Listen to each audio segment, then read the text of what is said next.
আমাদের সাথে একটা মনোমালিন্য হয়েছে। জনাব রুমিন ফারহানা, উনি অনেকদিন ধরে রাজনীতি করছেন। আমরা এসেছি, কি মনে করেন এটা এটা থেমে যাবে? এটা আমি না করতে পারি, আমি ব্যর্থ হইতে পারি। আন্দোলন ব্যর্থ হয় নাই 2009 সাল থেকে 24 সাল পর্যন্ত অসংখ্য আন্দোলন ব্যর্থ হয়েছে, হয় নাই? কিন্তু কেউ না কেউ আরো করুণ ভাবে আরো অনেক মানুষের হয়তো প্রাণ দিতে হবে, কিন্তু এই সংস্কার অবশ্যই অবশ্যই অবশ্যই অবশ্যই হবে। এখন সেটার জন্য কি লাগবে? সেটার জন্য তো রাজনীতিবিদদের সফল হতে হবে। ধরেন আমাদের দেশের রাজনীতিবিদরা টিন চুরি করে, গম চুরি করে, রাস্তার পিচ চুরি করে না?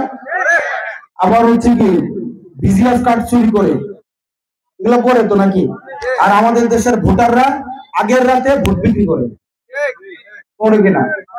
সবাই না, অনেকেই আছে না? আমার গ্রামে একটা আছে যে বলে আর কি, আগের সময় নির্বাচন গুলো এমন হইতো যে রাতের বেলা যখন বাসায় ঢোকা দিত, নির্বাচন আগের দিন রাতে 3টার দিকে ঢোকা দিছে, ভিতর থেকে বলতো বাসায় 5 জন, মানে বাইরে থেকে ঢোকা দিছে আর ভিতর থেকে কি আসছে? 5 জন। আল্লাহর দোহাই লাগে, মনে রাখতে হবে যে দেশের মানুষ সৎ তার নেতা হবে সৎ, যে দেশের মানুষ অসৎ তার নেতা হবে কি? কর্মফল অনুযায়ী নেতা নির্ধারিত হয়। সেই জন্য আপনাদের কাছে অনুরোধ করব, আমরা এনসিপি, আমরা ভাই টাকা পয়সা দিতে পারবো না, এটা সম্ভব না। এই প্রোগ্রাম আজকে হুন্ডা নিয়ে অনেকে আনতে গেছেন, এই জিনিসটা উচিত হয় না আপনাদের। এই যে হুন্ডার বহর, এগুলো মানুষ পছন্দ করে না, এখন নিজের তেল দিয়ে গেছে আমি শুনছি, কিন্তু এগুলো এখন আর মানুষ পছন্দ করে না। প্রোটোকল, পিছনে পিছনে মানুষ অনেক থাকবে, হুন্ডা এই যে হর্ন বাজাবে, তারপর হচ্ছে অনেক স্লোগান দিবে, এগুলো এখন আর মানুষ পছন্দ করে না। এরা পছন্দ করে এখন, এগুলো এখন আর পছন্দ করে না। এই হুন্ডার রাজনীতি, প্রোটোকলের রাজনীতি, এগুলো বাদ দিয়ে একদম সিম্পল ভাবে জনগণের কাছে যাইতে হবে, ঘরে ঘরে যাইতে হবে, মানুষের কথা শুনতে হবে। একটা মাইক পাইলে একদম বোমাবাজি করে, এগুলো মানুষ এখন আর পছন্দ করে না। যুগ চেঞ্জ হয়েছে, মানুষের কাছে যাইতে হবে। এবং কর্মীরা নেতার কষ্ট দেখলে, নেতা কষ্টে আছে, ক্রাইসিসে আছে, এর মানে এই না যে কর্মীরা তাকে ছেড়ে চলে যাবে। ওই নেতাকে আরো কর্মীরা গ্রহণ করবে। আপনাকে নিশ্চিত করতে হবে, এখানে সংগঠক যারা আছেন, নেতা যারা আছেন এনসিপির, আপনাদের কাছে বলবো, আপনারা নিশ্চিত করবেন আপনার কর্মী যারা তার অধিকারটা যেন আগে নিশ্চিত হয়। নিজেকে এখানে কেউ নেতা হওয়ার এই ভাবটা ধরবেন না। আওয়ামী লীগে অনেক নেতা হয়ে গেছিল, এই কারণে পতন হয়েছে। সবাই কর্মী হবেন, আমরা কর্মী, পথে ঘাটের মাঠে খেটে আমরা হচ্ছে এখানে আমাদের বড় হইতে হবে। সেজন্য আপনাদের কাছে অনুরোধ থাকবে, আমাদের বিজয়নগরে আমরা বিশ্বাস করি যে বিষয়গুলো ওনারা, রাত 9টা বেজে গিয়েছে, বক্তব্য দীর্ঘায়িত করবো না, এখন শেষ করে দিচ্ছি। সেটা হচ্ছে যে সর্বশেষ গতকাল যে নূর ভাইয়ের উপর আক্রমণটা হয়েছে, এটা আমাদের একটা মেসেজ আমাদের জন্য। জনাব তারেক জিয়াকে আমরা দেখেছি মুচলেকা দিয়ে দেশ ছাড়তে হয়েছে, ওনাকে নৃশংস ভাবে দুর্নীতিবাজ মেরে মেরে ওনার মাজা ভেঙে দেওয়া হয়েছিল। একই পরিণতি আমাদের জন্য অপেক্ষা করছে যদি আমরা নিয়ম চেঞ্জ করতে না পারি।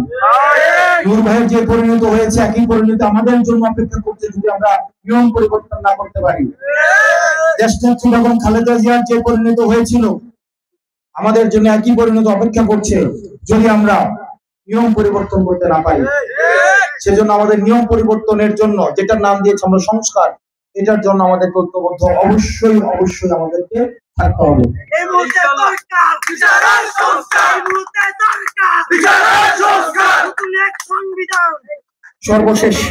সর্বশেষ আপনারা দেখেছেন যে আমি আপনাদেরকে বলবো, এখানে অন্যান্য যে রাজনৈতিক দলগুলো আছে, এখানে বিএনপি রাজনীতি আছে, জামাতে ইসলামের রাজনীতি আছে, এখানে ইসলামিক আন্দোলন থাকতে পারে, এবি পার্টি থাকতে পারে, খেলাফতে মজলিস সহ গণতান্ত্রিক যতগুলো রাজনৈতিক দল আছে থাকতে পারে। অনুরোধ করবো আপনারা তাদের সাথে সৌহার্দ্যপূর্ণ সম্পর্ক রাখবেন। আমরা 24 পরবর্তী বাংলাদেশে কোনো সহিংসতার দিকে আর ফিরে যেতে চাই না। আমরা কোনো সহিংসতার দিকে আর আমরা ফিরে যেতে চাই না। আমাদের মধ্যে ভিন্নমত থাকবে, ভিন্নমত হচ্ছে গণতন্ত্রের শক্তি। অন্যদিকে সহিংসতা হচ্ছে গণতন্ত্রের শত্রু।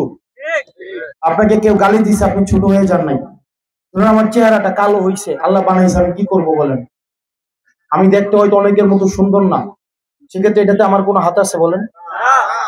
আমি হয়তো অনেকের থেকে অনেকের এখানে অনেকে আছে আর্থিক ভাবে আমাদের থেকে অনেক বেশি স্বাবলম্বী, অনেকে আছে হয়তো আমরা অর্থনৈতিক ভাবে এত স্বাবলম্বী না। সেক্ষেত্রে আপনার জন্ম কোথায় হয়েছে সেটা এটা আপনি ডিসাইড করতে পারেন না, কিন্তু আপনার মৃত্যু কিভাবে হয়েছে সেটা অনেকাংশ আপনার কর্মের উপরে হচ্ছে নির্ভরশীল। সেজন্য হয়তো কেউ আমাদের উপরে যদি আক্রোশমূলক কথা বলে, আমরা তাকে গণতান্ত্রিক ভাবে সেটা জবাব দেব। আমরা এমন কোন ধরনের পরিস্থিতি তৈরি করব না যেটা দিয়ে আমাদের যারা রাজনৈতিক সহকর্মী, আপনি এনসিপির রাজনীতি করবেন, হয়তো বিএনপির রাজনীতি করে, তারা তো আপনার সহকর্মী।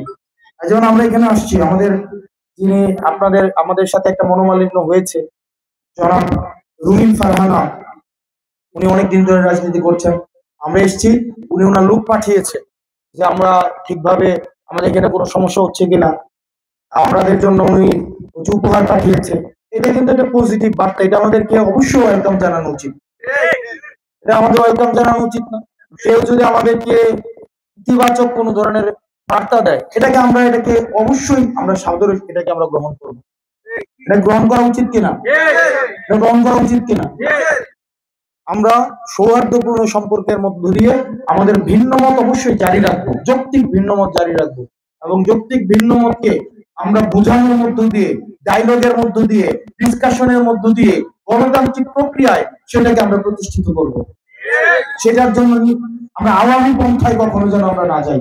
আমি অনুরোধ করবো আপনাদেরকে, আমরা আওয়ামী তরিকার কোন রাজনীতি আর আমরা করতে চাই না, দরকার নাই। আপনি অনেকেই আছে তার ছেলেকে রাজনীতি করতে দিতে চায় না, হয়তো নিজে চেয়ারম্যান অথবা নিজে এমপি, কিন্তু সে তার ছেলেকে রাজনীতি দিতে চায় না। ভালো যদি হইতো তাহলে অবশ্যই দিত। সে রাজনীতি করে বুঝছে এটা ভালো না, এই কারণে দেয় না। কিন্তু আমরা রাজনীতি এমন ভাবে করতে চাই যে রাজনীতিতে আমি যেন ওই রাজনীতির পরিবেশটা যেন এমন হয় যেন আমার সন্তানকে আমি আগ্রহ হই যে সে রাজনীতিতে আসুক। এটা দায়িত্ব কিন্তু আমাদেরই নাকি? এটা দায়িত্ব হচ্ছে তরুণ প্রজন্ম যারা আছেন আপনাদের। আমরা এই ধরনের একটা পরিবেশ আমরা গড়ে তুলবো। আপনারা সবাই ভালো থাকবেন। এখানে রাস্তাঘাট নিয়ে কথা বলেছেন, শিক্ষা প্রতিষ্ঠান নিয়ে কথা বলেছেন, এই বিজয়নগরকে একটা সংসদীয় আসনে রূপান্তরের কথা বলেছেন। এটা আমরা এনসিপির সাংগঠনিক ভাবে এই বিষয়গুলোকে আমরা অ্যাড্রেস করব। আমরা বলছি না আমরা এটা সমাধান করতে পারবো, আমরা এটাকে অ্যাড্রেস করার জন্য, সমাধান করার জন্য যে নিয়মতান্ত্রিক প্রক্রিয়া যেগুলো রয়েছে, যে নিয়মতান্ত্রিক যেই ধরনের প্রক্রিয়া যেতে হয়, আমরা সেই প্রক্রিয়ার মধ্যে দিয়ে অবশ্যই আমরা যাওয়ার চেষ্টা করব। আপনারা সবাই ভালো থাকবেন, সুস্থ থাকবেন, আমাদের জন্য দোয়া করবেন, আমরা সাংগঠনিক ভাবে যেন শক্তিশালী হতে পারি, এবং আমরা যেন গণতান্ত্রিক প্রক্রিয়ায় খুব শীঘ্রই আমরা যেন সরকার গঠন করতে পারি। সবাই ভালো থাকবেন। আসসালামু আলাইকুম ওয়া রাহমাতুল্লাহি ওয়া বারাকাতুহু।